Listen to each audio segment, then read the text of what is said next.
Indeed. I just want to thank everyone for coming today to our keynote presentation for the college's 5th Annual Sustainability Week. My name is Ashlyn Hochschild. I'm the Internship and Student Coordinator for the Sustainability Office. Those of you who know me, who are in the crowd, know how uneasy I am standing up here in front of all of you. I much prefer to be in the background doing logistics, but I did want to come up here and talk a little bit about the story behind this year's Sustainability Week. I'll be saying a couple of words, and then I'll be introducing Nicole, who will then be introducing our amazing keynote presentation, Queen Quiet. So the purpose of Sustainability Week is to host events around a particular topic in sustainability that engages and empowers attendees to become more involved. Last summer, I started brainstorming this year's Sustainability Week, and the AME massacre happened 2 blocks from this campus. Confused by the media coverage of not only the event, but the idea that Charleston had somehow solved the problem that caused the shooting, I knew that I wanted to do the week more local to this place. I felt that many of the stories and voices of our community were either not being heard, not being asked to tell, or simply ignored. How can we work to develop solutions for our community when we don't even understand many of the issues that need addressed? How can we have a sustainable community when many of its members are oppressed? Myself and one of our students, Nicole Fernandez, who will be introducing Queen Quiet, decided we needed a different approach to Sustainability Week and what we wanted to see happen on our campus. Using storytelling as a means to empower people to share their experiences, this February our office collected over 50 stories from students, faculty, and staff about their time at the College of Charleston. All of these stories are online at our website, and we currently have 13 amazing stories on display at the Addison Library Rotunda. I'd like to now thank our Share Your Story team that recorded these narratives. Lizzie Beyer, Caitlin Sheets, Sarah Shanker, Destiny Dahl, Nicole Fernandez, Allie Rios, Colleen Sullivan, and Adrian Berry, as well as Isabel Sweet, who designed the exhibition in the library, and William Hester, our web content intern, who spent hours uploading all of the stories. While the stories that were collected show many experiences at the college, multiple people were not comfortable sharing their stories because of potential backlash that might happen. This, coupled with the events of the week, show the need to have these tough and uncomfortable conversations to truly understand the needs of the community that we all here live in. Now, on the day of the 1-year anniversary of Walter Scott's death, I believe these voices and stories still need to be told. Queen Quiet will be discussing how storytelling can be a means for cultural preservation, and I challenge every person here to actively go out and just listen to someone else's experience. Provide the space for somebody else to tell their story. This is my 5th and final Sustainability Week here at the College of Charleston, and I am so incredibly proud of the direction and partnerships we have for this year's week. There are far too many people to thank for their help, support, guidance, and love, but you all know who you are and the impact you've had on this campus. Organizing this week has been one of the most humbling and moving experiences of my life, and I thank everyone here for just being a part of that. I would like to now introduce my partner, Nicole Fernandez, who will be saying a few words about Queen Quiet. Nicole is not only an intern with our office for the past 3 semesters, but also a fellow and alternative break coordinator for the college's Center for Civic Engagement. During her time with our office, she helped to further partnerships on campus and started the event Social Justice Coffee Hour. Just plug, last one's tomorrow. Now a biology and French and Francophone Studies senior, Nicole will be teaching classes in France after graduation. It is with great joy and honor to introduce Nicole.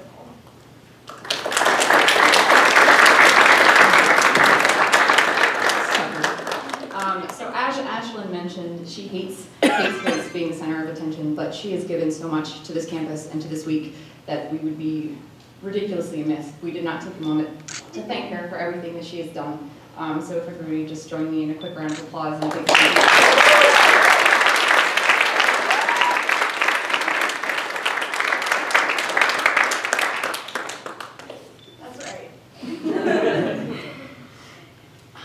The value of storytelling lies in the power that the storyteller has not only in telling their own story, but also in how they are able to share the story.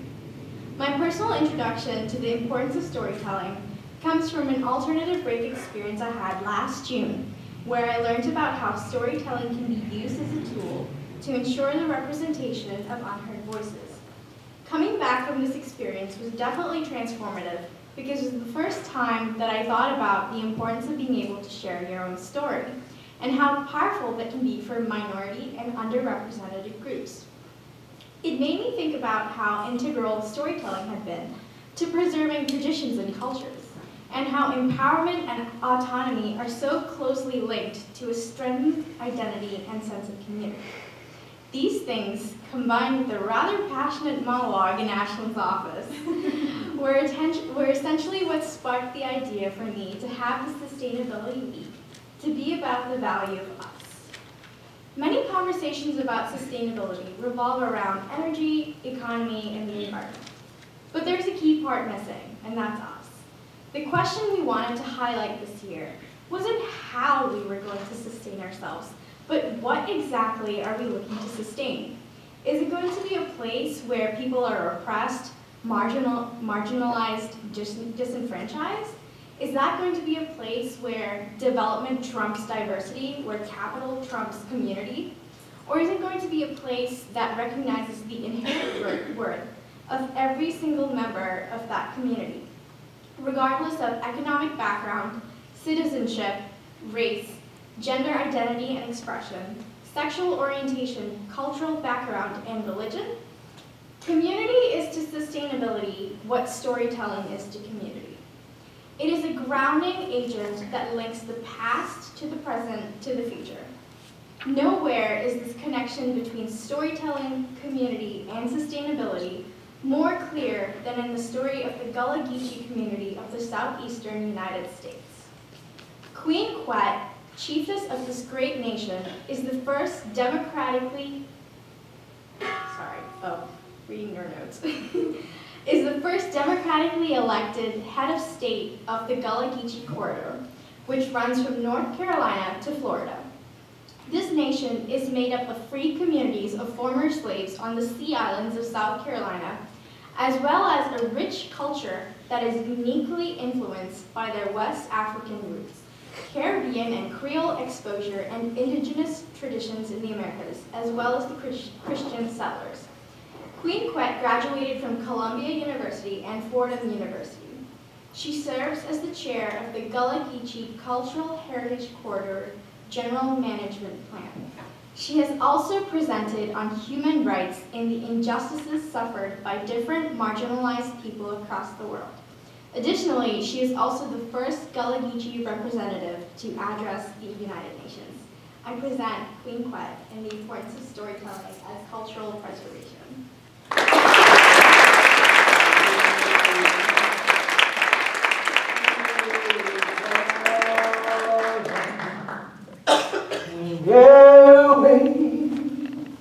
Oh, Chile, Jordan,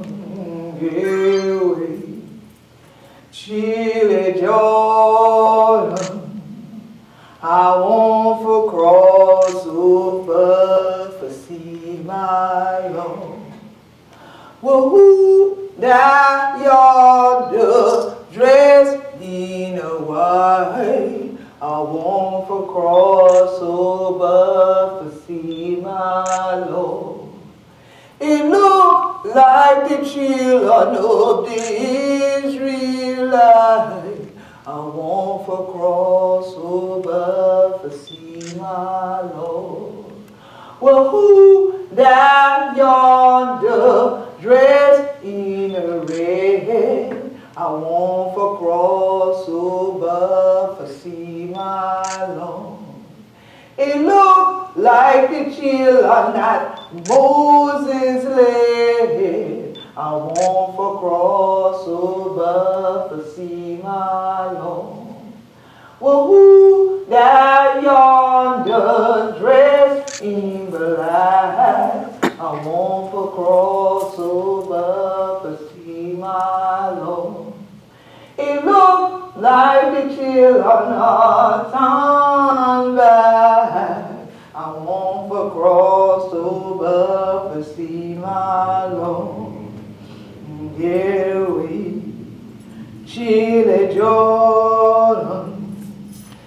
Get away, oh, Chile, Jordan. Get away, Chile, Jordan.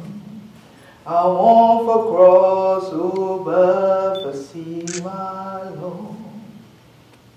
Great God, so glad for stinking down the Shakrika, especially the Shataya. And she gonna tell me, awesome thing when I went to church. I read it was. And boy, the real funny. Charlie thing.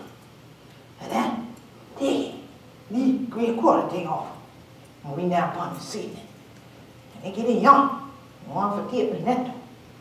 And that too much of work there. I have to put this thing back together again.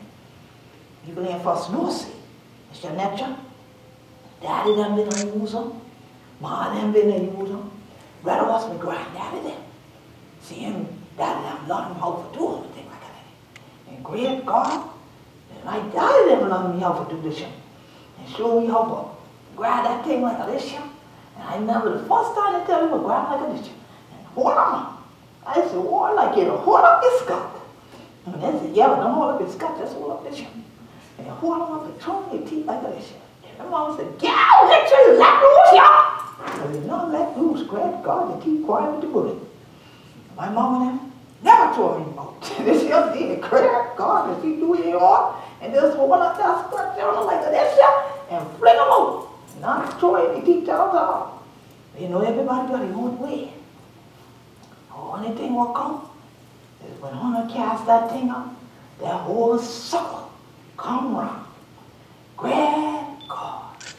And that sucker come round. Great that thing, boy, don't like this shit. What all kind of thing kind of. And great God, we have do that thing, wow, like this shit. You know you got plenty. But get back, you know. Great thing.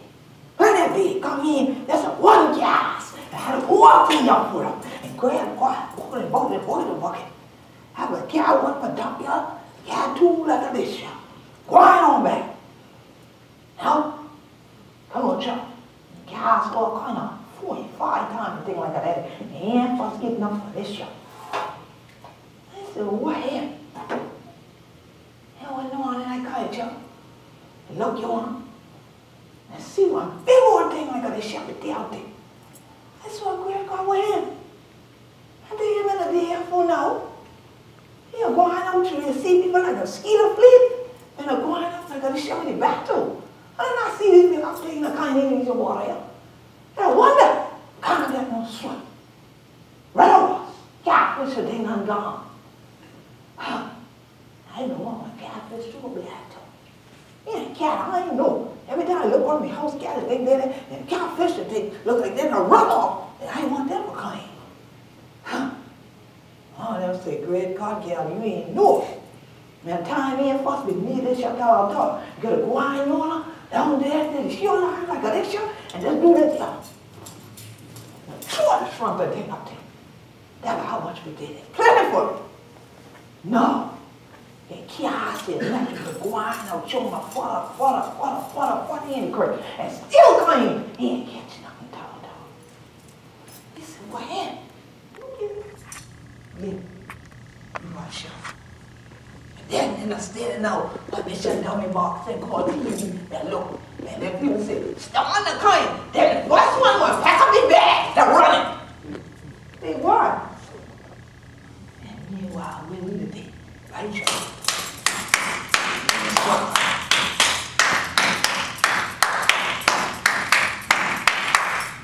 Sucker there, tall. So then I study about why you got me blood, why you got to why you wear this y'all, why you going back in the line, all of these y'all kind of things, they say going back. They first left. I'm going back home there, and I still did it. I said, he said, you let me crack you, but it's true. Crazy. Yeah, what the gal see me?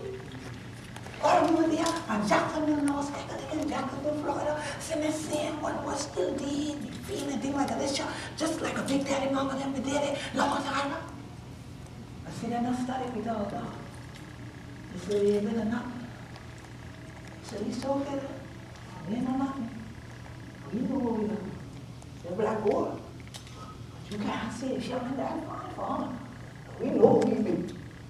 We gotta get you at 90. So we not studying that cracking people like. So we just stay right and we suck on a thing like that and let it whine on join any line. And right about the line and drop off. And ain't no line like this shit. Ain't never no fishing line neither. When we the whine on it, we line on to get that crab and thing. Yeah, girl. I done now for them. But you know, everybody in family now for them. Visit the holiday. After you are, get that flat back, time in it. Go on, leave it, time in on. Go on, leave it, time in on. Go on, you know that show long again. Throw them up there. There you are. And then that thing move. Pull up me in sleep. That thing move. Pull up me in sleep. That thing move. How I'm getting that? Get right off the trolley walk. Go out for all dudes. That was time for a crack. Crack ball. Now, boy, I don't want to tell you what come there and line and suckle everybody was doing it. But we just told all the people go on for the business now, we ain't or nothing, man. And that's the way I'm going. Right there in the circle, we let it get crack out. Put it, take off that man. Down for that thing. And then, until I'm carrying, see a little Jordan. Jordan bush, Jordan bush, Jordan bush. After a while, you can see all the healing and everything that go up so wrong there. And the study so great, God, I want so much of it, did it? Say, God, you know how we been there, Jordan bush. I said, oh, and now you got to treat what's out for the healing. Yeah, but the other rest of the people don't know nothing about that all done. They're righteous, they can't see. But then, oh, yeah, they weak. So we said, God, we glad about that. So we have a holy Bible, high all this time. So plenty of times people are coming here, I say, look what we did. I come here and say, well, we gotta get your people there. He said, we ain't know. You sure? No, I ain't know where they gotta get your people there. They said, we thought you were, no, not all. I ain't know. I have to go down to Beaufort. And the people going down to Beaufort. Get the Beaufort and say, well, you know, you're gonna get your people. Oh yeah? Go to Charleston. I just come from Charleston. And yeah, go back to Charleston. We ain't know where it is. For it, too? Yeah, go back to Charleston. Come back to Charleston.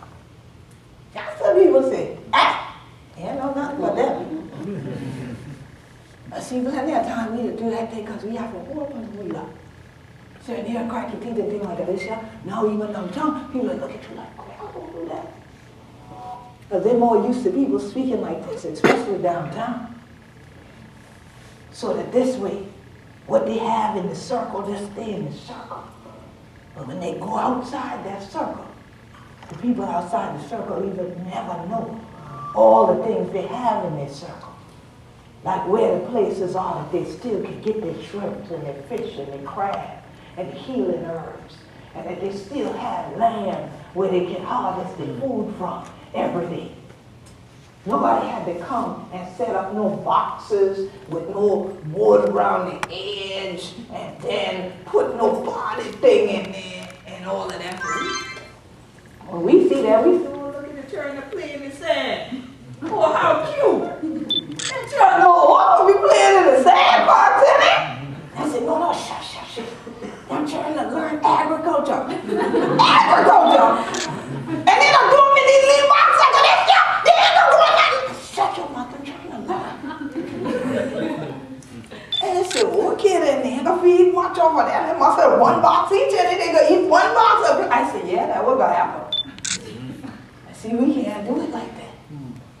When we do something, we don't garden, we farm. And the interesting thing about it is that when you hear us say we going on the farm, we going to work on somebody else's stuff. We say we going in the field, we going in our own property. And the field is always bigger than the space we in right here.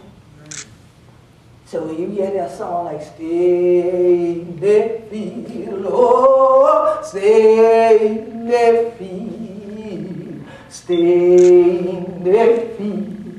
Until the war ended, and did it right on so. Our ancestors left that word for us to know we needed to stay there. And we have stayed there. The interesting thing to us is how everybody else can talk about something and call it culture that don't look anything like what we call culture. I've worked on Wall Street, I've owned a business a few blocks from Wall Street, and they call it corporate culture. I said, y'all ain't kidding each other. And you sure don't act like it. But they said, that's a culture. I said, how is that a culture? I come from a culture. Then I start thinking about this thing. Then it's an agriculture. So what is it that you are circling around? What is it that you are embodying in your culture? But all that time, while these other people were talking about their definitions and redefining and making culture fit a box, just like the boxes right here. Within a teach their children how to perform at the college and to give them a degree. People are graduate with diploma for doing what we ancestors been to do all this time. Where's ours? I have thousands of elders that are Gullah Geechee that need to be given honorary doctorate degrees that since we now have studies in agriculture. Anytime you're ready, College of Charleston, I'll let you know. So here it is. People are graduating based on what they say are new concepts. And we look at it and say, how that new? We've been to do that before 400 years right here. And Red was back on it and want to land in church. Oh, okay. And people and so our folks don't often want to come out here where these folks line up and everything is a box for something or someone to fit in. And that if it doesn't fit that box, it can't be defined, so we'll say it doesn't exist. Because that's sure enough what they said about Gullah Geechee.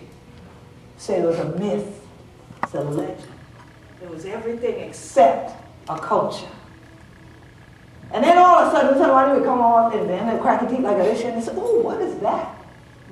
It's a language that comes from a different culture. In fact, comes from multiple cultures of the world that were doing agriculture before other people were. Ironworks before other people were. Mathematics and science before other people were. Engineering, Carolina gold rice fields on islands surrounded by what kind of water? Salt water. But you grow rice in what kind of water? Fresh water. And you don't think that they need to be honored with the degrees of knowledge they have? Where we could show students for months the science behind why rice won't grow in salt-filled fields, and they would still go, huh? And our folks knew how to recreate the very landscape that wasn't their initial home and remake their home on it, and then bring these crops to the point that they got named the cash crops, and that they even got called, some of them, gold, Carolina gold. There's 700 children in the Yampon right now. So that Carolina gold, what with a mullet fish and thing like that, so what's the gravy even better? But now today, you come here and you look for it, and it's not there. And we'll say, well, why? Why can't we get Carolina gold? Why can't we find catfish in certain places? Why can't we find shrimp in certain places? Why are they gone? Because that particular part of the cultural landscape has been stripped of the very things that it takes for them to survive and thrive and grow there. And what has been stripped off the top has been replaced with a topsoil that ain't healthy for nobody, called asphalt, concrete. No longer the naturally made Carolina grays or Savannah gray bricks that our ancestors brought here in here and then replicated on this land. Built, hey, where am I? Charlestown. But then again, they couldn't do that because they didn't exist. That's a legend. So legendary that if we go just down the street to the South Carolina Aquarium, there's pictures of them. So legendary that if we go over to Hampton Park, here we go, we're standing there. So legendary that just about every hotel in Charleston got a few pictures of us on the wall. painted by Jonathan himself. But somehow, we're not a figment of Jonathan's imagination. We're not a figment of Leroy's imagination. We're not a figment of Cassandra's or Sandra's imagination. We are not. We really exist. Because we are the ones that knew when there was a necessity for lines, when we created the rice dikes, but we knew when there was the necessity for the circles, when we made the cisterns that would catch the rain, and we knew how to engineer it just right so that that fresh water got right up in there and that gold would grow. And those black gold hands would harvest it, would fan it. Well, I crack it, we teach with that same old song and thing like that, that Hunter Silly, we shop it, we shop, we create a house even now. That's the kind of circle I'm in. But we don't have to explain nothing to nobody outside the circle. We just watch them people do what they're doing. Find it quite amusing. And say, oh yeah? So they call that sustainable what they're doing. All right, so what made that more sustainable than the fact that we've been here over 400 years and still living on the land, living from the land, living from the creek. And in spite of the fact that they polluted it by building these houses and buildings right up into the marsh, even though we told them you don't build there. Now all of a sudden, they come and say this word that don't exist in Gullah, resilient. I don't know how to define it, I live it. So watch me, that's what I tell you. If you want to know what it looked like, I can show it to you.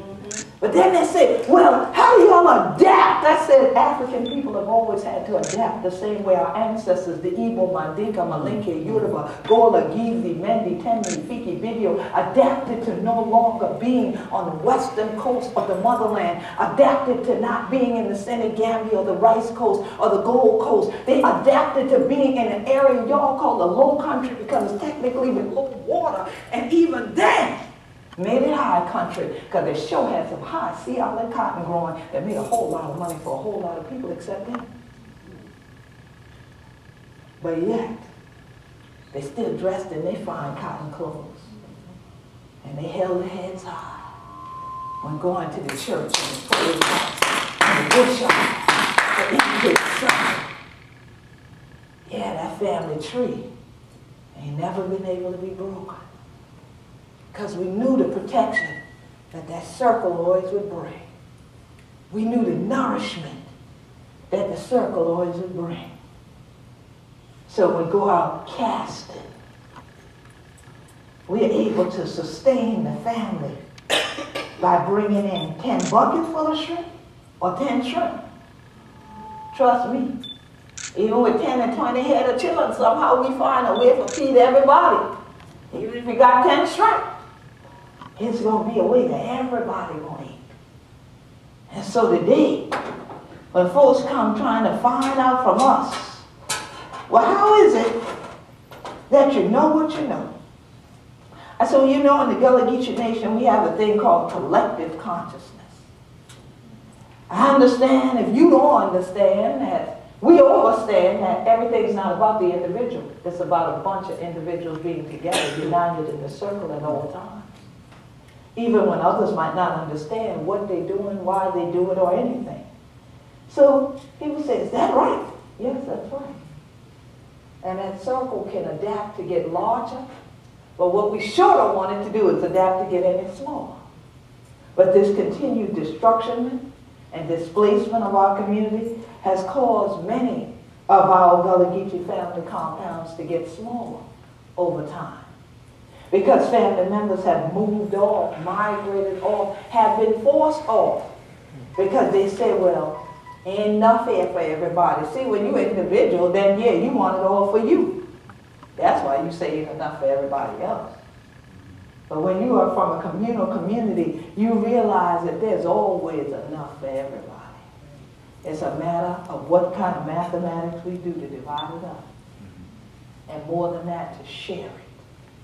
One of the things we never do is derby fishing. I had never heard of such a thing until I went to Texas.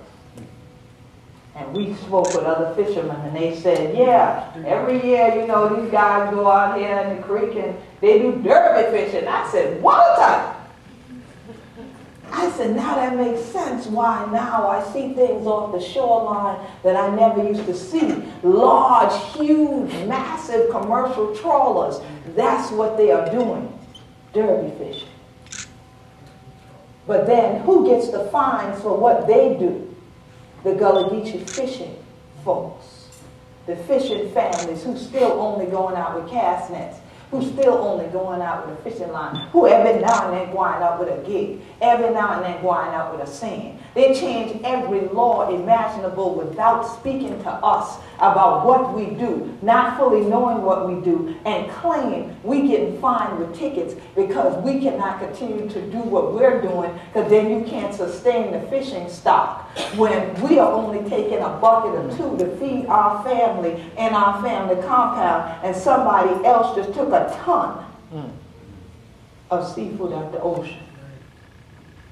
But they said, well, we don't know what to do. DNR says, we only enforce the law. I said, what the law say? The law has a category for commercial, and the law has a category for recreational. We are neither. We are subsistence fishing families. And that's how we sustained ourselves, is by being able to keep our family sustained through what we subsist on, by harvesting from the land and the waterways daily. But when people come here, that's not the story they hear. The story they hear is things of entertainment. Even the very word storytelling, I don't care for one bit, one iota, because in my culture, in my language, you are a liar, is what that means. Now, if you want to hear me speak of who I am, and yet it be the crackly teeth, we don't call that story. That's truth telling. But if you want to be entertained, I got some wonderful storytellers I can introduce you to. But then a whole industry developed around people coming to hear stories and not know the truth. So people then come to Charleston and know they don't want to discuss what happened a year ago in North Charleston when our brother Walter died. They don't want to talk about that. They don't want to talk about what happened almost a year ago, a few blocks away from here, where I was then standing in a building at the College of Charleston that day, and the Spirit told me, leave Charleston and go straight home. I was like, I was supposed to spend the night. The Spirit said, leave Charleston and go home. And for the first time ever since I've been driving to Charleston, I literally left that building of the College of Charleston and drove all the way, the 2-hour ride, without a stop, to my door on St. Helena Island, only to hear a few hours later, there's been a shooting in Charleston. I said, what Charleston? I know it must be Charleston, West Virginia. Saw it on Facebook. I said, somebody playing. Why are they playing? That ain't funny. And I said, okay, if this is true, let me turn on the dummy box called the TV. And I said, now, I don't even know what channel these people are on with the bad news thing. Okay, I know what I'll do. Let me scan. And I'll find one of the bad news stations. I found it. I stopped. And I saw a circle of Gullah Geechee brothers that I know holding hands. And I started shaking my head. Because I said, there ain't no reason for them to be on TV. And I leaned on the wall. And the next words I heard came out of Al Sharpton's mouth. They said, we confirm that the pastor of Emmanuel AME is dead. And I said, it can't be. Because I was supposed to go over there and meet with him today. It can't be. Emmanuel, where I was supposed to just have stepped into a couple of hours ago. It can't be. So I still didn't believe it. So these people are always announcing something wrong the same way they said we didn't exist. This is wrong now. There's got to be some more misinformation. This cannot be happening.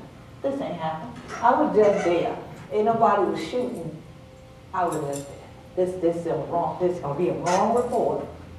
I'm gonna leave this foolishness on, but I know somebody will come back and say it was misreporting. But the reports kept adding up. They kept adding up. They kept adding up. They kept adding names. And they kept adding names. And they say 9 people that we know, that we love, that are Gullah Geechee have been murdered in the church of Denmark Vesey. The same place they tried to kill Gullah Jack in Denmark Vesey. Same place they dragged them out of. Why? Because they had the secret. And when them children would have come in and they like that, they ain't no stand tall, would have been going to keep it safe. So they didn't want to frown. And in that moment, I realize now why my people in Charleston don't speak our language in public places. Because every time that they do and every time that they say that we are here to sustain our language, sustain our tradition, sustain our family compound, sustain our circle, then somebody gets killed. In Bloodsville. So they start instead hiding until they can get in a safe circle where they feel like they can get a little something for now, but not this way, this way. And no, folks outside that circle will never understand it. But that's part of what sustains us. So when people say, well, how do you sustain what you're doing? I said, God, and I walk off. And that's often not a sufficient answer for people, but it's a true one. Because a scientist like myself can find no calculation that equals how do you kidnap and capture millions of African people, bring them through the Middle Passage, have them then go through Sullivan's Island, get sold in Charlestown or auction blocks, then dispersed on the Sea Islands from Jacksonville, North Carolina to Jacksonville, Florida, thrive and survive, during the Civil War, purchased the land that we still farm for our families yet today, where we still can put the okra and tomatoes and jar and thing and send to the family that went north, that went west, so that they can sustain themselves also, and still have people all around us losing everything that they have, including their minds and their culture and their community and their spiritual practices, all because someone else said we don't understand yours, so replace it with ours, and we still maintain ours. There's no calculation in math that equals that should happen, that we can't. So all I can say is this: God. And that collective consciousness, when I say that amongst Gullah Geechee, they automatically respond, oh yeah! Because as the term would say, you feel me. So I thought about it and I said, well, you know, I know I'll be communicating with people in an institution of higher learning that might not get that concept. I know that they have religious studies departments and they may evade the very word God altogether. But let's deal with what they can handle. There's this thing they have called a computer. And as a computer scientist, I know it's programmable. So I don't usually use it as a reference point for definition. But I decided last night, why not? Google it. So I said, okay, let me Google what sustainable means to these folks I might be talking to and spend a little time with, you know, the ones in the line, the ones who grow their food in the boxes and stuff like that. Let's see. It said, able to be maintained at a certain rate or level. I said, wow, that's Gullah Geechee right there. It said, able to be upheld or defended. Oh, I love that. As a human rights defender myself, that was my all-time favorite definition of sustainable. Able to be upheld or defended. But why do you have to defend the thing? Because somebody else will come in and try to take it from you. Or somebody else will come in and say, no, I'm taking yours and I'm replacing it with this. But then I looked back at that first definition, and they had a sub-definition under the first definition of able to be maintained at a certain rate or level. They actually had conserving an ecological balance by avoiding depletion of natural resources. I said, see, that's why I'm a computer programmer. Somebody programmed that definition in just for me. Because whenever I looked up Merriam-Webster, she never had that definition in. I said, oh, maybe I might Google more. This Googling thing feels kind of good here. So here it is.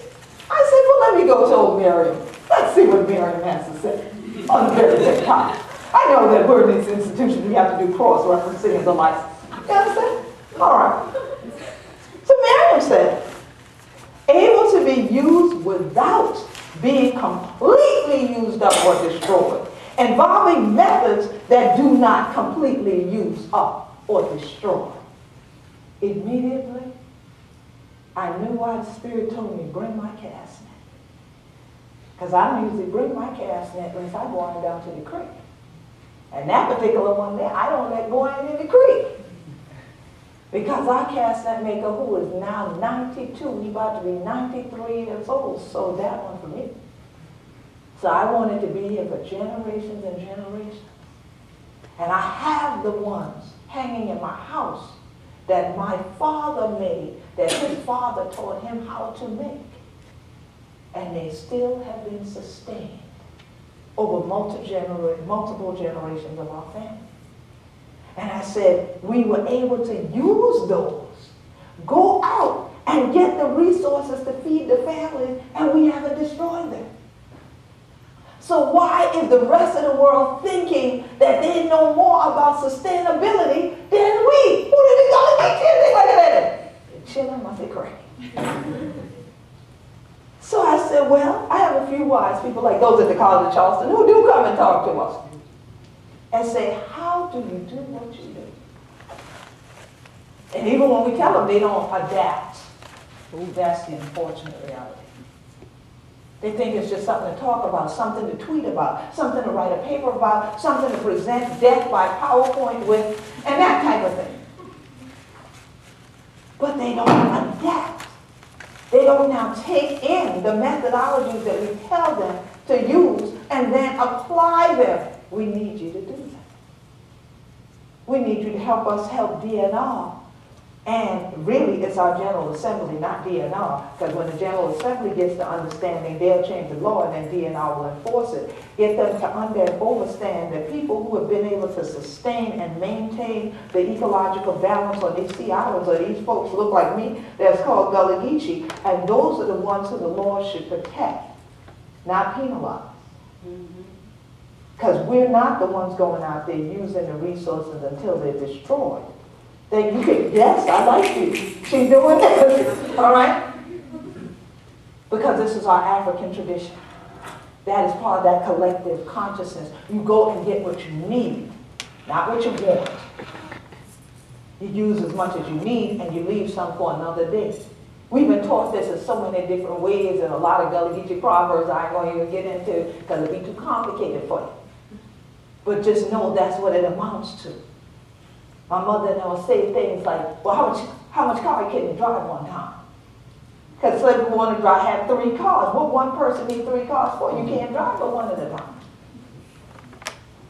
Things like this that are very simplistic when you break it down, but because you come from an individualistic society that teaches competitiveness, if your neighbor has 1, you need 2. If your neighbor has 2, you need 5. If your neighbor has 5, you want 10. But can you sustain it? Because it ain't what you get, what can you hold on to? Because we also see the repo man is making a lot of money these days.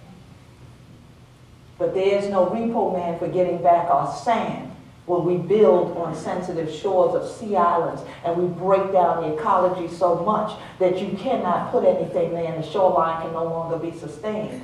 This trucking in sand from other areas and bringing it into South Carolina to do so-called beach renourishment is not sustainable. That's not even the sand that God put in that place. So you wonder, then you say, oh, well, a scientist invented groin. So what does a groin do? It stops the sand here and it sucks it out over there. So you lose part of the beach over here and you hold part over here. So now you have no maritime forest. The trees start laying down. Trees supposed to be standing up. What is the problem, people? When you're going to see that the simpler way of life is the easier way of life.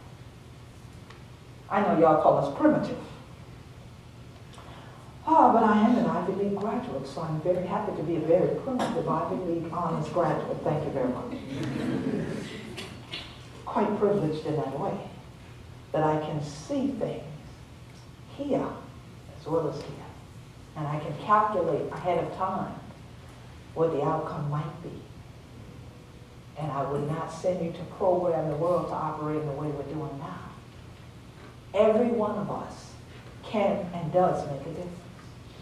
If we collectively in this room use our consciousness to put our positivity in the circle, that is what will overpower everything else. If we collectively look at how to eliminate waste, whether it is with plastic, whether it's being reusable is what we're doing, whether it is about your toxic attitude and keeping it to yourself.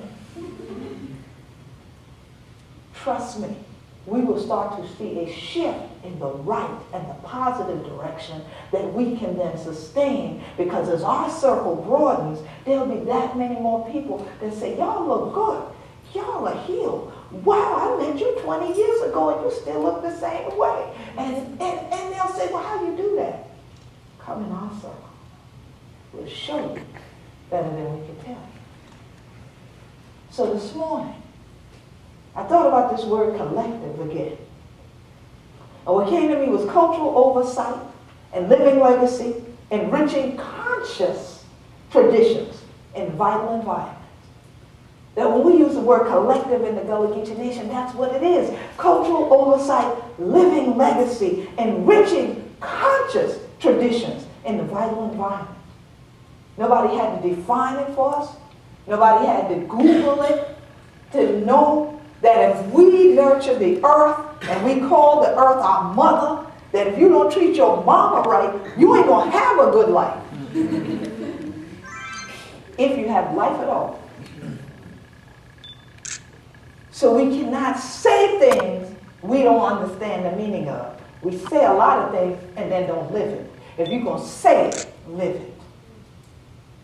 So let's not deplete our resources and our energy and our mind power, our brain power, with continuing to try to study something while the earth literally gets dragged out from under our feet. Because somebody with corporate interest wants to simply come in and find the next new way to promote tourism. So let's build another gated area.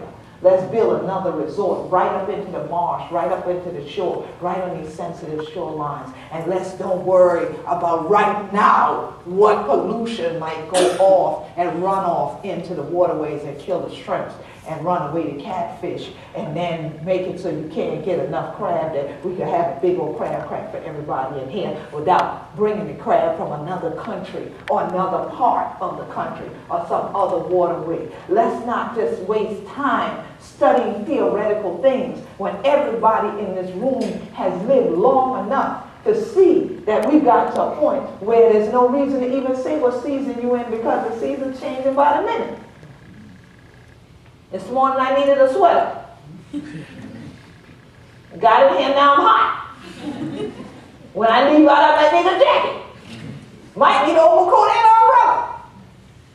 All because every everybody was thinking, I do what I want when I want. It doesn't matter. Throw the plastic bottle out the window of my car. It doesn't matter. Oh, use the styrofoam plate. Throw that down. It doesn't matter. Oh, let's build another building. I've always wanted a building. I always wanted the oceanfront view. Why can't I have an oceanfront view? Let's build it right here where it cannot stand up on the marsh. Well then, why don't you just go and bring in several trucks of sand and bring in some rocks and we'll build it up high enough that it'll stand, but for how many years? Doesn't matter, because by that time I'll be retired and I'll move out of this building. I'll flip it, I'll sell it, I'll live somewhere else. So it'll be somebody else's problem. Well, whose problem might it be? Your grandkids. See, selfish people think about today. But people with love in their heart think about the future. You said, Hana ain't know where Hana the day from, Hana ain't going to know where Hana the guan. Sankofa.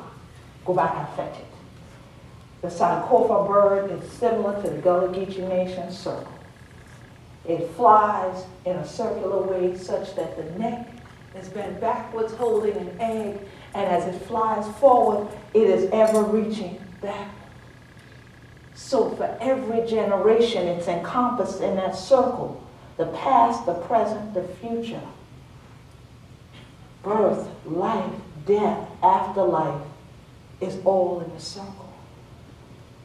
So we pour libation today for Brother Walter Scott, when we pour libation for the Emmanuel Line, when we pour libation for our Gullah Geechee ancestors that were sold just all over this city when they were brought in through Gaza's Wharf and then auctioned off here. We do it as we gather in a circle like those brothers did almost a year ago, praying outside of Emmanuel for the same thing I was, that this can't be true. But yet somebody else is in a circle right now using Emmanuel to bring tourism to Charleston.